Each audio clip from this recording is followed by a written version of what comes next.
1 बजे हॉस्पिटल वालों ने दूसरे बच्चे को भी मरा हुआ डिक्लेयर कर दिया। हमारे देश में इस तरह के सीक्रेट क्लिनिकल ट्रायल्स बिना किसी रोक टोक के चल रहे हैं, भले ही बंदा मर जाए। 7 महीने प्रेग्नेंट एक लेडी रुखसार 2 दिन एडमिट रही। हॉस्पिटल वालों ने उस बच्चे को एक गत्ते के डिब्बे में डाला। इन सारी बोतल्स में मौजूद खून को इस तरह सिंक में गिरा दिया जाता है, लेकिन डॉक्टर्स अपनी जेब भरने के लिए उस महिला को सी सेक्शन के नर्क में धकेल देते हैं।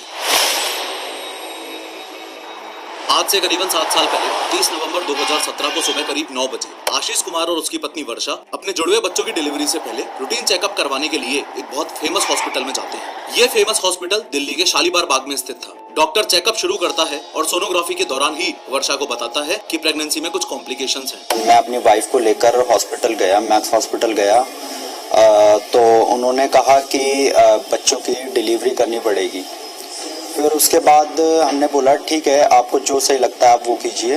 फॉलोइंग दिस वो उन्हें फोर्स करता है कि वर्षा को 9 महीने पूरे होने से पहले ही डिलीवरी करवानी पड़ेगी। डॉक्टर्स आशीष को ये भी बोलते हैं कि चूंकि बच्चे 9 महीने से पहले ही जन्म ले रहे हैं, इसलिए उन दोनों बच्चों को 4 दिन तक एक स्पेशल यूनिट में रखना पड़ेगा। मजबूरी का फायदा उठाते हुए उन हॉस्पिटल वालों ने उस स्पेशल यूनिट का 1 दिन का चार्ज बताया 1 लाख रुपए, जो कि नॉर्मली 5-10 हजार ही होता है। इन पेरेंट्स के पास कुछ और ऑप्शन तो था नहीं, इसलिए जैसे तैसे उधार लेकर इन्होंने पैसों का इंतजाम कर लिया। फाइनली आज दिन है वर्षा की डिलीवरी का, और अनफॉर्चुनेटली डिलीवरी के बाद आशीष और वर्षा को ऐसी न्यूज मिली जिसने उन्हें तोड़कर ही रख दिया। डिलीवरी के 5 मिनट बाद ही डॉक्टर्स ने उन जुड़वा बच्चों में से एक बच्चे को मरा हुआ डिक्लेयर कर दिया। शॉकिंगली दिन के करीबन 1 बजे हॉस्पिटल वालों ने दूसरे बच्चे को भी मरा हुआ डिक्लेयर कर दिया और दोनों ही बच्चों की बॉडीज को प्लास्टिक बैग में डालकर पेरेंट्स को हॉस्पिटल के पीछे के गेट से ऐसे सौंप दिया जैसे वो कोई नॉन लिविंग थिंग्स है। बताया कि डिलीवरी के वक्त एक बच्ची की मौत हो गई और 1 घंटे बाद दूसरे बच्चे को भी मृत बताकर उसके शव को पार्सल में पैक कर दिया गया। काश दिल्ली के इन हॉस्पिटल वालों ने बच्चों की बॉडीज को सही तरीके से चेक कर लिया होता, तो पेरेंट्स के साथ ये अजीब घटना ना होती।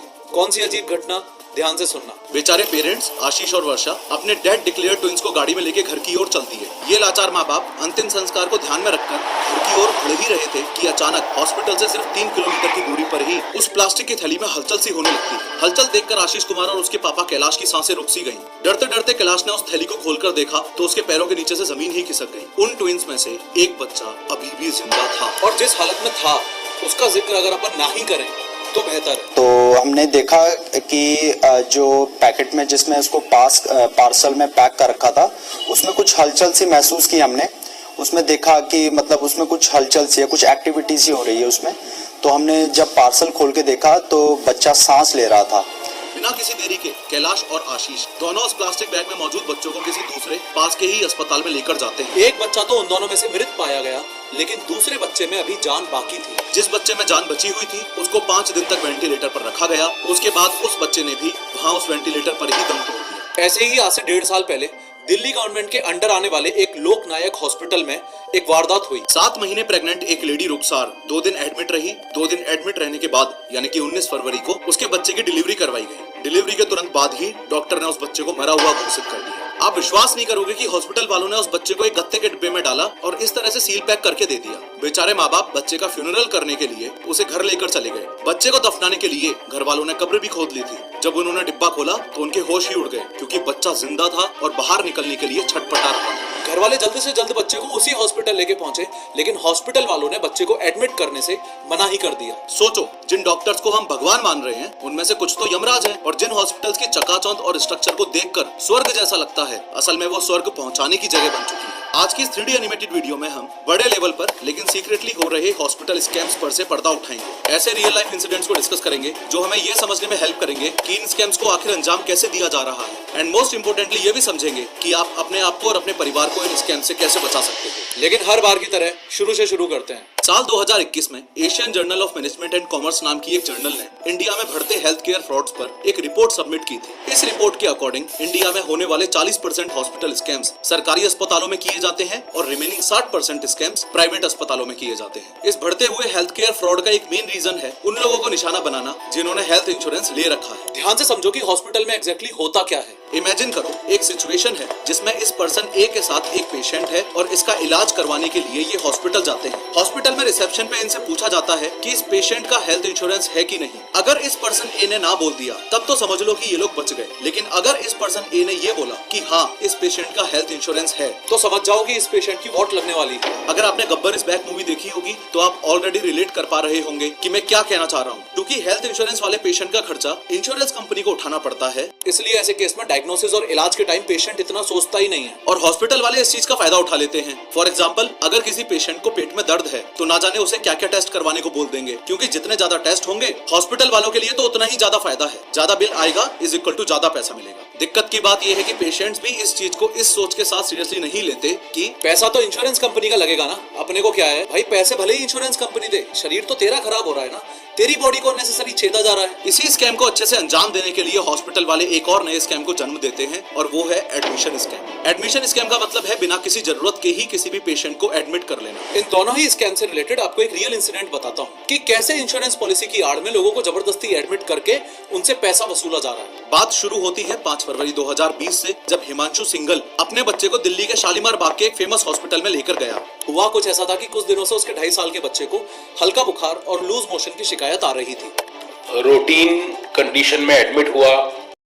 अगर निम्नोलॉजी या फिर एस्ट्रोलॉजी आपको इंटरेस्टिंग लगता है और इसमें आप ऑथेंटिक और डीप नॉलेज गेन करना चाहते हैं और इमरजेंसी सिचुएशन नहीं थी, डॉक्टर ने चेकअप किया और पूछा कि क्या आपके पास मेडिकल इंश्योरेंस है। हिमांशु के हाँ करते ही डॉक्टर ने बच्चे को एडमिट करवाने की सलाह दे दी, जबकि बच्चा कुछ दवाइयों से भी ठीक हो सकता था। खैर, बच्चे को तुरंत ही एडमिट किया गया और ब्लड टेस्ट के लिए ले जाया गया। एडमिट करने के बाद हॉस्पिटल वालों ने ये प्लानिंग शुरू कर दी कि कैसे उस बच्चे को ज्यादा से ज्यादा दिन के लिए रोक लिया जाए। इसी प्लानिंग को अंजाम देने के लिए 6 फरवरी को कुछ और टेस्ट भी करवाए गए। प्लानिंग करी कि किस तरह से बच्चे के स्टे को ज्यादा से ज्यादा प्रोलॉन्ग किया जा सके।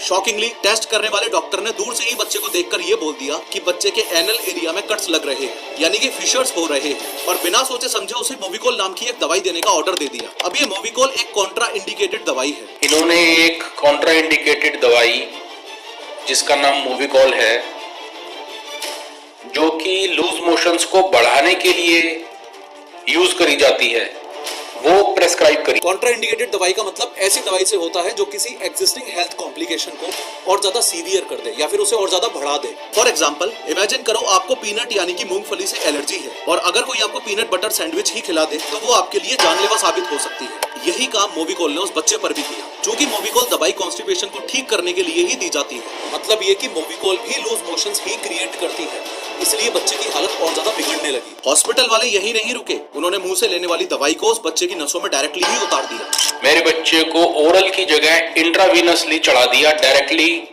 ब्लड स्ट्रीम में।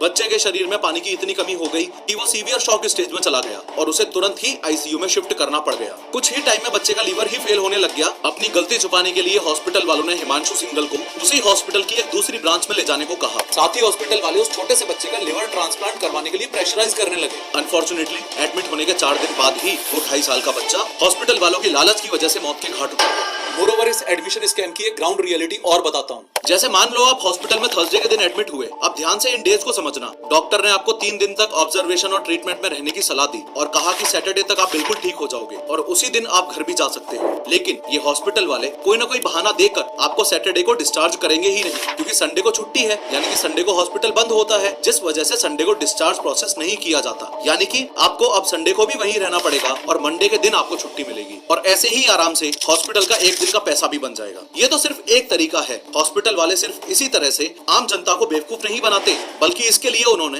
How to fool a patient नाम की एक पूरी लिस्ट बना रखी है। आगे इस लिस्ट को मैं और डिटेल में एक्सप्लेन करूंगा। एक एक पॉइंट को ध्यान से सुनना और समझना, क्योंकि इन स्कैम से बचने का बेस्ट तरीका यही है कि इनसे आप अवेयर हो जाओ। अब ध्यान दो कि हॉस्पिटल में एंटर होने के बाद आप एक तो नहीं बल्कि टोटल 8 तरह के स्कैम्स का शिकार हो सकते हो। एक बार इस स्कैम की लिस्ट को देखो। पहला स्कैम तो था इंश्योरेंस पॉलिसी स्कैम और दूसरा था एडमिशन स्कैम। इसके अलावा तीसरा स्कैम है सिंक टेस्ट स्कैम, चौथा स्कैम है मेडिसिन स्कैम, पांचवा है ओवर प्राइसिंग स्कैम, छठा है प्रेगनेंसी स्कैम, सातवां है क्लिनिकल ट्रायल्स स्कैम और आखिरी है जबरदस्ती सर्जरी कर देने वाला scam, unnecessary surgeries scam. Insurance और एडमिशन स्कैम के बारे में तो हम डिटेल में बात कर चुके हैं। अब आगे के स्कैम्स को समझते हैं और सिंक टेस्ट स्कैम से शुरुआत करते हैं। अब ये बात तो आप भी मानोगे कि कई केसेस में किसी भी प्राइवेट हॉस्पिटल के अंदर कदम रखते ही आप एक एटीएम मशीन बन जाते हो और हॉस्पिटल वाला एक कैशियर जो सिर्फ और सिर्फ पैसे लेता है। मान लो आपको खांसी जुकाम हो रहा है, आप एक प्राइवेट हॉस्पिटल में डॉक्टर को दिखाने के लिए गए। अब प्राइवेट हॉस्पिटल्स को तो अपना पैसा बनाना है ना, तो जहां आपको शायद सिर्फ एक ही टेस्ट की जरूरत है, वहां डॉक्टर आपको 50 तरह के टेस्ट की एक लिस्ट लिख कर दे देते हैं जिनका उस बीमारी से दूर दूर तक कोई रिलेशन नहीं होता। और यही फालतू के एक्स्ट्रा टेस्ट बेस बनते हैं हॉस्पिटल वालों के लिए अगले स्कैम का, यानी कि सिंक टेस्ट स्कैम। खैर, आप खुशी खुशी इतने सारे टेस्ट लिखवा कर